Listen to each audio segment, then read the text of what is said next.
Friends, good morning. Whenever it's like really snowing or storming or windy or whatever, I always feel like I should be a meteorologist at the beginning of my homily, be like, it's snowing today, as if you cared for me to make a comment about that. Anyway, okay, so here's what I want to get into. So I think some of the more fascinating kinds of questions that people have asked and wondered over the many centuries of the church's history, they have to do with Jesus' own self-understanding. Like, how did he understand himself? Like when in his life did he come to sense the specificity of his mission, of his role, of his life? When did... It's the coming together of the divine and the human minds of Christ, right? Like, he wasn't like a 4-year-old walking around Nazareth just spouting out the mysteries of calculus, right?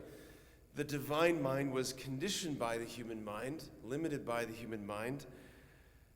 But at a certain point, Jesus did come to an understanding of who he was, right? Who he was.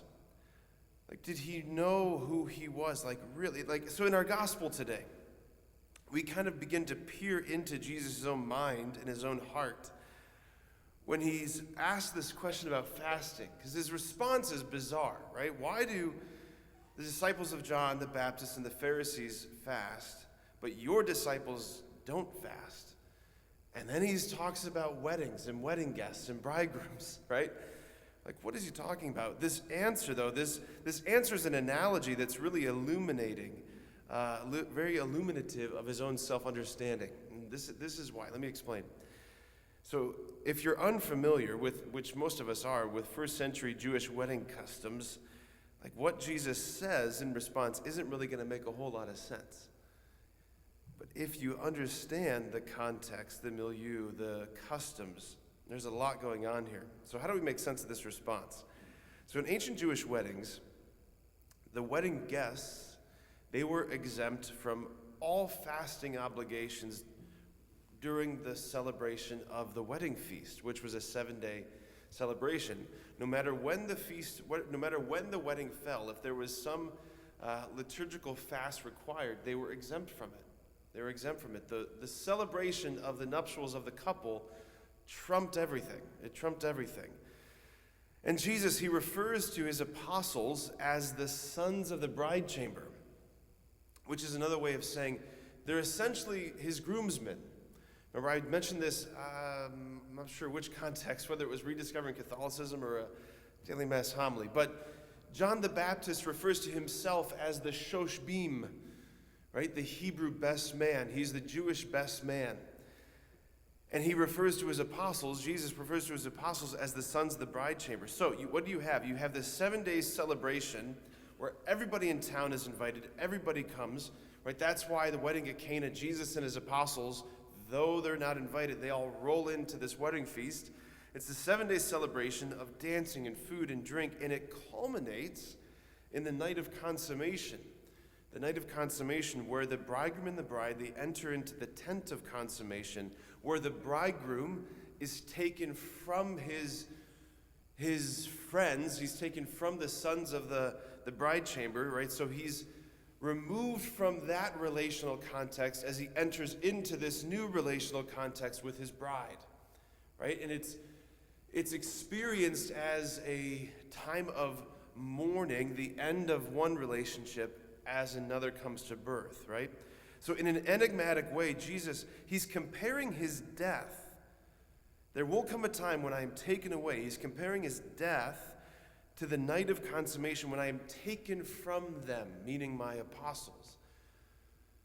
When I'm taken from them. Again, Jesus, he sees himself as the bridegroom, and the church, us, as the bride, right? So Jesus' own self-understanding, getting into his own mind. Why do your disciples not fast, right? Well, it's because I'm the bridegroom. And we're in the midst of the wedding celebration. We're in the midst of the feast. St. John Paul II, in his great encyclical on women, Mulieris Dignitatem, on the dignity and vocation of women, he speaks of the Eucharist. He says the Eucharist is the sacrament of the bridegroom and the bride. It's the sacrament of the bridegroom and the bride, which is fascinating when you consider the fact that we have another sacrament called matrimony, where you do actually have a bridegroom and a bride. It's like, no, the Eucharist is the sacrament of the bridegroom and the bride. He says, Christ, in instituting the Eucharist, thereby wished to express the relationship between man and woman. Listen to that again. By instituting the Eucharist, he wished to express the relationship between man and woman, between what is feminine and what is masculine. It is a relationship willed by God in both the mystery of creation, so all the way back to the beginning, and in the mystery of redemption, all the way at the end of the story, right? The bookends of the Bible are marriage feasts in Eden and in Revelation. Adam and Eve in an earthly paradise, Christ the Lamb and the church in a heavenly paradise. In other words, what Christ did on the night before he died, before he was taken away, what he did on the cross, right? This mystery, it has its deepest meaning in the primordial love of man and woman, in the call of the two to become one flesh, right? Right there you see in Genesis. Commenting on this, Christopher West, he puts it this way. He says, the deepest truth of human sexuality, of marriage, according to Pope John Paul II, is revealed through the Eucharist.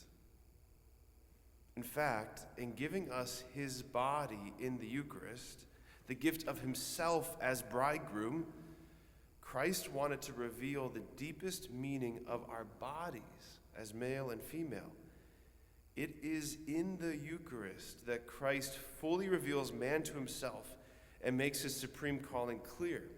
Conversely, he says, when all the confusion is cast out and all the distortions untwisted, we discover that the deepest meaning of human sexuality, right, of being made male and female, is its signification of the Eucharist. The Holy Communion of man and woman in one flesh is a great mystery. That's what St. Paul says in Ephesians 5.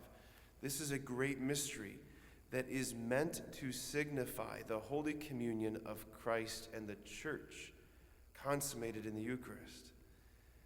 Again, every Mass is a wedding feast. Every Mass is a wedding feast. Every Mass is a wedding feast. There's a bridegroom and a bride.